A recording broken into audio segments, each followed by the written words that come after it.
বহুকাল আগের কথা। এক বিশাল অরণ্যের শেষ প্রান্তে, যেখানে সূর্যের আলো গাছের পাতা ছুঁয়ে মাটিতে নামত, সেখানে ছিল এক ছোট্ট কাঠের কুটির। সেই কুটিরে ফাতেমা বেগম নামে এক বিধবা মহিলা তার দুই কন্যাকে নিয়ে বাস করতেন। তাদের সহায় সম্পদ বলতে তেমন কিছুই ছিল না, কিন্তু তাদের ঘরটি ছিল মায়া আর ভালোবাসার এক শান্তির নীড়। আল্লাহর রহমতে তাদের কোনো অভাব ছিল না। কুটিরের ঠিক সামনেই ছিল ছোট্ট একটি বাগান, যার প্রাণ ছিল দুটি গোলাপ গাছ। একটিতে ফুটত দুধ সাদা ভোরের আলোর মতো শ্বেত শুভ্র গোলাপ, আর অন্যটিতে সন্ধ্যার আকাশের মতো গাঢ় লাল গোলাপ। ফাতেমা বেগমের দুই মেয়ে ছিল ঠিক ওই দুটি গোলাপের মতোই সুন্দর আর পবিত্র। বড় মেয়ের নাম ছিল নূরা, আলো। সে ছিল সাদা গোলাপের মতো শান্ত, স্নিগ্ধ আর লাজুক। ছোট মেয়ের নাম ছিল জাহারা, উজ্জ্বল। সে ছিল লাল গোলাপের মতো চঞ্চল, সাহসী আর প্রাণবন্ত। নূরা ঘরের কাজ করতে, মায়ের সাথে সেলাই করতে আর পাখিদের দানা খাওয়াতে ভালোবাসত। তার মধুর কণ্ঠে পুরো বনভূমি মুগ্ধ হয়ে যেত। অন্যদিকে জাহারা প্রজাপতির পেছনে ছুটত, বনের গভীরে গিয়ে মিষ্টি ফল খুঁজে আনত আর খরগোশের সাথে দৌড় প্রতিযোগিতা করত। দুই বোনের মধ্যে ভালোবাসা ছিল অবিশ্বাস্য। তারা একে অপরের ছায়ার মতো থাকত। নূরা বলতো, জাহারা, আমরা কখনো আলাদা হব না, তাই না? জাহারা তার হাত শক্ত করে ধরে উত্তর দিত, কখনোই না আপু, ইনশাআল্লাহ জীবনের শেষ দিন পর্যন্ত আমরা একসাথে থাকব। তাদের মা বলতেন, মনে রেখো, আল্লাহ যা কিছু দান করেন তা সবার সাথে ভাগ করে নিতে হয়। তোমাদের ভালোবাসা যেন সব সময় অটুট থাকে। তারা প্রায়ই বনের ভেতরে ফলমূল সংগ্রহ করতে যেত, কিন্তু কোনো হিংস্র প্রাণী কখনো তাদের ক্ষতি করার কথা ভাবতেও পারত না। বরং বনের সকল পশুপাখি ছিল তাদের বন্ধু। মায়াবী হরিণ তাদের পাশে এসে ঘাস খেত, কাঠবিড়ালিরা তাদের কাঁধে লাফিয়ে উঠত, আর পাখিরা তাদের দেখলে সবচেয়ে মিষ্টি সুরে গান গাইত।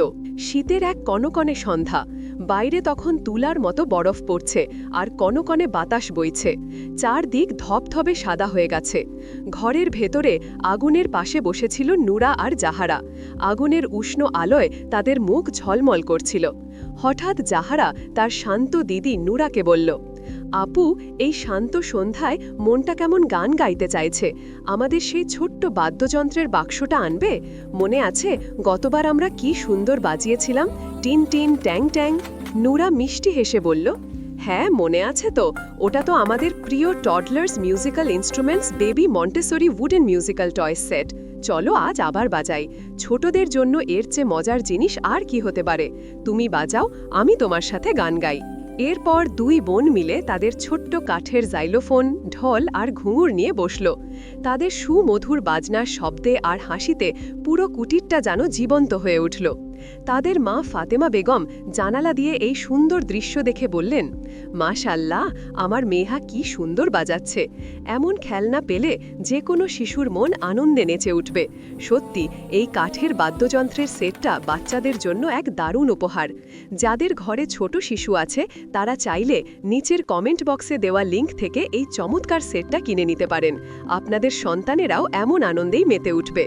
তারা যখন এমন আনন্দে খেলায় মত্ত, ঠিক তখনই দরজায় এক জোরদার শব্দ হলো, ধুম ধুম ধুম। শব্দটা এত ভারী ছিল যে তারা সবাই কিছুটা ভয় পেয়ে গেল। ফাতেমা বেগম বললেন, জাহারা মা, দরজাটা সাবধানে খুলে দেখো তো, হয়তো এই বরফ ঝড়ে কোনো মুসাফির আশ্রয় খুঁজছে। জাহারা দরজা খুলতেই ভয়ে চিৎকার করে পিছিয়ে এলো। দরজায় দাঁড়িয়ে ছিল এক বিশাল কালো ভালুক। তার শরীর বরফে ঢাকা আর নিঃশ্বাসে মুখ থেকে ধোঁয়া বেরোচ্ছে।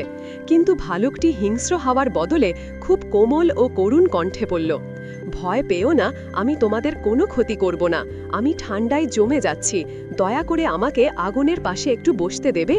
ফাতেমা বেগম এগিয়ে এসে ভালুকের চোখে তাকালেন।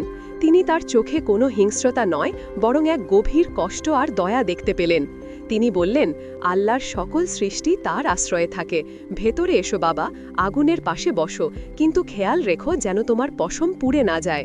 মায়ের অভয় পেয়ে নূরা আর জাহারা তাদের ভয় কাটিয়ে এগিয়ে এলো। তারা দুজনে মিলে ভালুকের শরীর থেকে বরফ ছেড়ে দিল। অল্প সময়ের মধ্যেই ভালুকটি তাদের পরিবারের একজন হয়ে উঠল। মেয়েরা তার পিঠে চড়ত, তার পশম নিয়ে খেলা করত।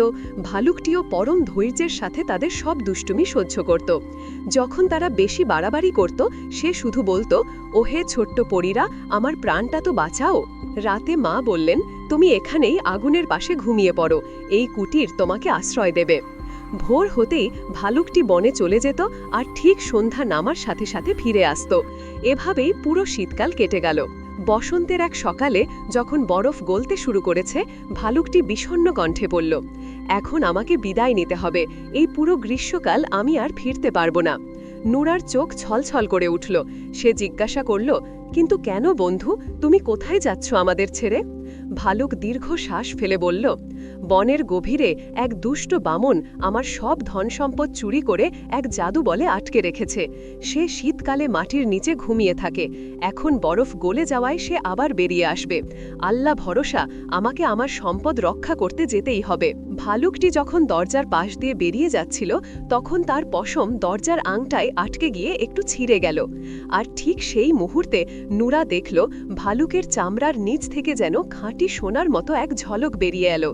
কিন্তু পরক্ষণেই ভালুকটি বনের গভীরে অদৃশ্য হয়ে গেল। এর কিছুদিন পর দুই বোন বনে শুকনো কাঠ সংগ্রহ করতে গিয়ে এক অদ্ভুত দৃশ্য দেখল। এক বামন একটা বিশাল গাছের গুড়ির ফাটলে আটকে গেছে, তার লম্বা সাদা দাড়িটা ফাটলের মধ্যে ঢুকে গেছে আর সে কিছুতেই বেরোতে পারছে না। তারা সাহায্য করতে গেলে বামনটি চিৎকার করে উঠল, তোরা কারা রে নির্বোধের দল, এভাবে তাকিয়ে না থেকে আমাকে বের কর। অনেক চেষ্টার পরও দাড়িটা বের করা গেল না। শেষে নুরা তার ছোট কাঁচি দিয়ে দাড়ির শেষ অংশটুকু কেটে দিল। বামনটি মুক্ত হলেও ঠিকই, কিন্তু ধন্যবাদ জানানোর বদলে সে চিৎকার করে বলল, অভিশাপ তোদের, আমার এত সুন্দর সাধের দাড়িটা তোরা কেটে ফেললি। এই বলে সে তাদের দিকে রাগী চোখে তাকিয়ে চলে গেল। এর কিছুদিন পর তারা নদীর ধারে মাছ ধরতে গিয়ে দেখল সেই একই বামন একটা বড় মাছের সাথে লড়াই করছে। মাছটি এতই বড় ছিল যে বামনটিকে প্রায় পানির নিচে টেনে নিয়ে যাচ্ছিল। দুই বোন ছুটে গিয়ে তাকে টেনে তুলল, কিন্তু এবারও বামনটি কৃতজ্ঞ হওয়ার বদলে অভিযোগ করল, তোমরা কি আমাকে মেরেই ফেলবে? এমন জোরে টানলে যে আমার হাতটাই ভেঙে গেল প্রায়। তৃতীয়বার তারা দেখল এক বিশাল বাজ পাখি বামনটিকে ছো মেরে তুলে নিয়ে যাচ্ছে। বামনটি ভয়ে চিৎকার করছিল। জাহারা আর নুরা পাথর ছুঁড়ে পাখিটিকে তাড়িয়ে দিল এবং বামনটিকে বাঁচালো। কিন্তু বামনটি মাটিতে পড়েই রাগে ফেটে পড়ল, তোমরা আমার সুন্দর পোশাকটা ছিঁড়ে ফেলেছ, তোমাদের জন্য আমার শুধু ক্ষতিই হয়। অবশেষে একদিন বিকেলে দুই বোন বনের মধ্যে দিয়ে যাওয়ার সময় দেখল সেই বামনটি একটি গুহার সামনে তার চুরি করা ধন সম্পদ, সোনা, হীরা, জহরত সবকিছু ঢেলে রেখে গুনছিল আর হাসছিল। হঠাৎ কোত্থেকে সেই বিশাল কালো ভালুকটি গর্জন করতে করতে ছুটে আসলো। বামনটি ভয়ে চিৎকার করে উঠল, হে মহান ভালুক, আমাকে মেরো না, এই সব ধন সম্পদ তুমি নিয়ে নাও, বেন্ধুমানাই ওই দুটি মেয়েকে খেয়ে ফেলো, ওরা খুবই নরম আর সুস্বাদু। কিন্তু ভালুক তার কথায় কান না দিয়ে এক থাবায় দুষ্ট বামনটিকে শেষ করে দিল। এরপর ভালুকটি নুরা আর জাহারার দিকে ফিরে তাকালো। তার শরীর থেকে ভালুকের চামড়াটা সরে যেতেই বেরিয়ে এলেন এক অপূর্ব সুন্দর রাজপুত্র। তার পরনে ছিল রাজকীয় পোশাক। রাজপুত্র হেসে বললেন, নুরা, জাহারা, ভয় পেও না, আমিই তোমাদের বন্ধু। আমি এক দেশের রাজপুত্র, শেহজাদা আরসালান। ওই দুষ্ট বামন আমার সব ধন সম্পদ চুরি করে আমাকে ভালুক হওয়ার অভিশাপ দিয়েছিল। তার শর্ত ছিল, যতদিন না সে মারা যাবে ততদিন আমি মুক্ত হব না। আজ তোমাদের দয়া ও সাহসিকতার কারণে আমি মুক্ত হয়েছি। শেহজাদা আরসালান নুরাকে বিয়ে করলেন, আর তার ছোট ভাই শেহজাদা ফারহান জাহারার সাহসিকতা ও প্রাণবন্ততায় মুগ্ধ হয়ে তাকে বিয়ে করলেন। দুই বোন একসাথে রাজপরিবারে গেল। তাদের মা ফাতেমা বেগমও তাদের সাথে রাজপ্রাসাদে সুখে শান্তিতে বসবাস করতে লাগলেন। আর সেই কুটিরের সামনের দুটি গোলাপ গাছ রাজপ্রাসাদের বাগানে এনে লাগানো হলো, যার একটিতে ফুটত শ্বেত শুভ্র গোলাপ আর অন্যটিতে ফুটত গাঢ় লাল গোলাপ, ঠিক নুরা আর জাহারার ভালোবাসার মতোই চিরন্তন।